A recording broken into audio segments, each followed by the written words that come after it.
One of my favorite guys, over a decade in the NFL, a Pro Bowler. TJ Houshmandzadeh, Fox Sports NFL analyst, also works out with a lot of these guys and knows his stuff. I'm looking at this stuff, and I'm looking at all these players. You've worked out with Justin Herbert. Let's readdress this. You've worked out with Justin Herbert. You like him a lot, right? Man, physically, it's something I've never seen before.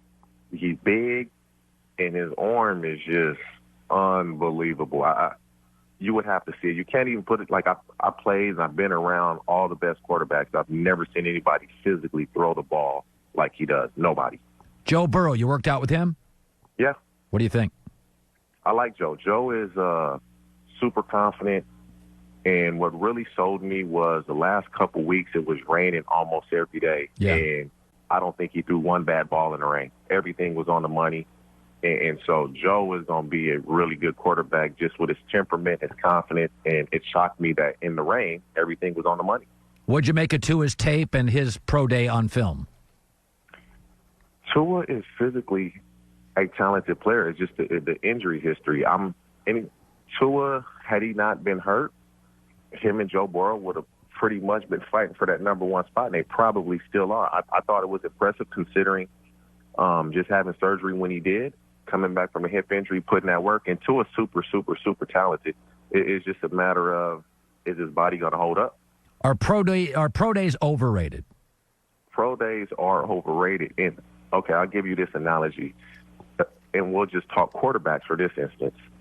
If we have a final exam in college and our professor lets us take the test 3 to 4 times, we should score an A on that final. And so that's what's going on, especially with quarterbacks, is they practice this pro day time and time and time again with the same guys that are going to be running the routes.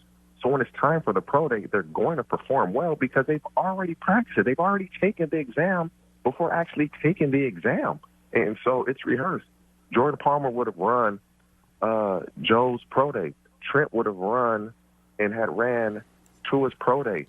John Beck and those guys, they did run Justin Herbert's pro day. And so you're taking an exam before the actual exam. What was your pro day like? My pro day was, number one, it was different. At the time, Oregon State, we didn't have an indoor facility, so we went outside, ran the 40. It was freezing cold. Went back inside, did the jumps, and that was it. No routes. And so myself, Chad, and a couple other receivers, we went up to USC's pro day. They wouldn't let us work out, so all the coaches, we went down to Dorsey High School, Jake Robinson Field, and ran routes there. They all came down there. How about that? The receiver, just on film, and I think there's a bunch of good ones, but when I look at Jeudy, and I see his explosiveness, his first 4 or 5 steps, it doesn't even look, he's pulling away from LSU defenders, from Georgia guys, from Auburn guys. I look at him and I think he's so much better than everybody else. What do you see having played the position for a decade in pro football? It's not, I'm going to let people in on a secret. Not too many, and some know this. So there's some good trainers. Jeudy, number one, he was fortunate. He's trained with some guys that know what they're doing down in Florida. I will say that. The guys he's trained with in Florida, those trainers really know what they're doing. The key to playing receiver is not his first 4 steps. It's his ability to decelerate, his ability to stop and put his foot in the ground. He does that better than 90% of the guys in the NFL right now. Like, his ability to stop is unbelievable. He can decelerate. He can stop with the best of them, and that's why he creates so much separation. Is there another receiver? Let's take Michael Pittman at USC. Is not a burner. I told somebody, a GM on the East Coast called me the other day, and he said, who's your most underrated player in the draft? We were just joking around, and I said, you're going to think I'm a homer because I live in L.A. I said, I watched Michael Pittman's dad. He was tough as a $5 steak. And I said, Pittman's a tough kid. He walked on to USC as a true freshman and was a great playmaking special teams guy. He's gotten better every year at USC, and I don't think USC last several years has had great coaching. Take Michael Pittman at USC. What do you see? He's not a burner. What do you see? Man, so I guess I could be called a homer, too. I'm privy to Michael Pittman because I just so happen to be working with him. Colin, it's exactly what – man, Pittman is a worker. When I tell you he's a worker, he could have one leg and he'll call you and be like, let's go work out. Like, he got a root canal in the morning, and we worked out 2 hours after. A root canal. And now, what Pittman is going to surprise some people, like, underrated. Pittman can decelerate. He's big. He's tough. Pittman is going to play 10 years in the league because he can do what I just said about Jeudy. He can decelerate. If you can decelerate and create separation, you're going to play in the NFL. That's what it's about. It's not about how fast you are. Can you stop? Can you stop like a Ferrari, or do you stop like a car when they screech? It goes, "Brrr." If they're making that much noise when they stop, they're not going to be successful. You need to stop right on a dime. Brrr. And that's what Pittman can do. That's what I've taught him. And he's gotten better and better from the first day until the last day we're going to work. He's gotten better, and Pittman is going to be surprised if people think, oh, he's not a first, second-round guy. He's going to surprise some people. You got drafted by the Bengals in the 7th round out of Oregon State 19 years ago. So when you talk to Joe... Damn, I'm old. Well, you look good, though. So, and you're a curious human, so you're smart and thoughtful, and you're aging very, very well. But you know the Bengals, and Joe Burrow's probably asked you once about the Bengals. What concerns you about Joe Burrow going to the Bengals? I mean, there's not – I'll look at the Bengals, and just from a on-the-field standpoint, they're 2-14. They have the number 1 pick for a reason. And when you look at the players they have, it's like, how are they not better?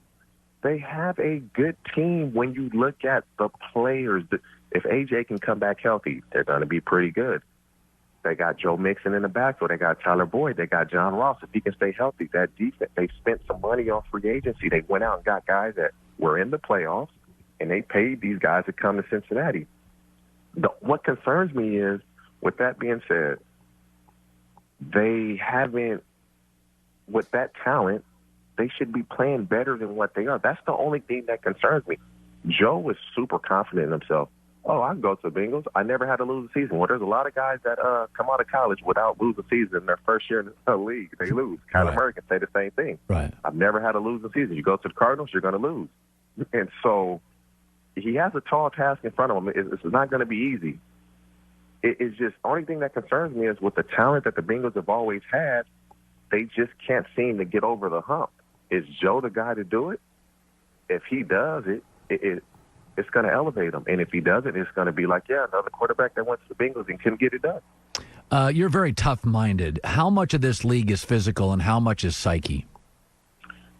Oh, man, I would probably say 15% physical, 85% mental, and everybody can play. Everybody's a good – why are so many first-round guys, they don't make it? Physically, they have the talent. We can't see the mental capacity. We can't see the toughness. We can't see when it gets hard, are you going to fold? Are you going to capitulate? Or are you going to fight through that? Right. You don't see that until you get to that adversity. Is it going to reveal your character? And so you can't see that physically, and that's the biggest thing in the league. When you have these hard times, like we just said, with a Joe Burrow, I've never had to lose a season, and then you lose your first 5 or 6 games. How do you adjust? How do you react to that? How do you rebound from that? And that's you can't see that. Did you ever get on your Bengals first 2 classes, the one you came in with and the one after, the first 2, did you ever see a player with talent that just mentally couldn't handle the league? Colin, we had a player, and I know he went to, I believe he went to Mississippi State. We had a player, we were in training camp, and our training camp, first day of camp, 2 practices, second day of camp, 2 practices, third day of camp, 2 practices, fourth day, you can't even walk, and you got to go practice. Literally, we had a guy not show up to practice and left and went home in the middle of the night, like, I'm gone. Just quit. It was that hard. Like, you can't even walk, and you got to get up and go practice. And so that right there just shows you, like, he was physically really good, but mentally he couldn't deal with it. And that happens. There's so many good players that get cut, really good players, but mentally they don't have the IQ or they don't have the toughness to deal with it. Who is the strongest mentally strongest player you ever played with? Oh, wow. That's a tough question. To me, the guys that are really good players but aren't the greatest at their position physically or when guys get hurt. Like I look at a guy like Willie Anderson. He got banged up towards the end of his tenure with me in the Bengals, and he was still out there playing at a Pro Bowl level. Should be in the Hall of Fame, but that's another story. You look at guys like him. I look at a guy like Corey Dillon. Corey Dillon, I remember, had a car accident on the way to a game Sunday, and still played in the game. Wow. And so there's so many stories like that you're like, you going to play? Yeah, I'm going to play. You're like, all right, let's go. You good? And so it's so many guys that's just physical. There's guys that have problems at home with their wives or their kids or their parents, and they go out there and play. Chad would have problems with family problems, and nobody would know about it but myself and Marvin. He'd go out there and play, have 100 yards, and nobody knows what's going on in his personal life. But mentally, you got to block that out. And for those 3 hours on Sunday, go get it done. Always love talking to you, man. You're smart. You just have you're a pleasure to talk to. TJ Houshmandzadeh. You have a great weekend. We'll talk a couple more times before the draft, buddy. Colin, I appreciate it. Take care. Keep up the great work, man. All right. Hi, everybody. Thanks for watching. Subscribe here to get the latest from the show. Also, be sure to check out more of the best clips from The Herd or go watch a few segments from other shows on FS1.